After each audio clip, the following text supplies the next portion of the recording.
I remember Brian's 33rd birthday. My 33rd birthday, when I was tinkering with the idea of moving things through time and space. We were all out together. The more I worked with this, at an ice cream parlor and celebrating. and the more I did it, I got to a point where I was really in total control of all this. It was the first time that I'd seen him bend a spoon. The waitress was bringing some sort of food down the aisle, and all the silverware on top of her tray just went crazy. These spoons would just be bending while he was driving. His eyes were rolled back. The whites of his eyes were showing, and he was still driving the car. As soon as you do it, you know, oh, that wasn't right. And then you go, oh, man, I'm letting this whole thing go too much. I'm taking the journey off to a little sidestep. I'm letting it absorb me. I'm not really, I'm learning from all this.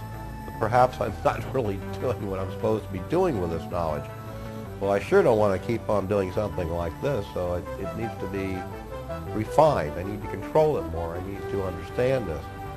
Well, you know, there were several personalities that spoke through Brian at any given time, and they could flip back and forth. I mean, like you could sit with a remote and change the channel on a television. Oftentimes that is what it was like to be around him. Different voices. Sometimes they would comment on what each other said. And poor Brian, he'd just be left out in the dark, you know, as usual. You know, I loved them both in different ways. I met Brian Scott and his personality and his sense of humor, the professional way in which he, you know, carried himself off. Those were all things that attracted me to him. With Voltar, it was a heart thing, definitely a heart thing, because of his gentle nature, because of his demeanor, his gentleness, you know, his caring, he's compassionate, loving, and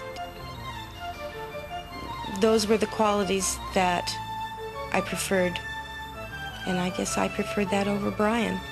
So I really didn't know for sure what all was going to happen with the transformation.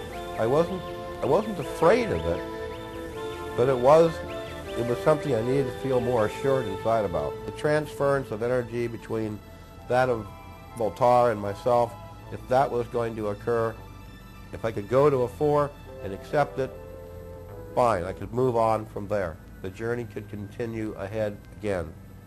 Greetings to all. For these are the days of truth.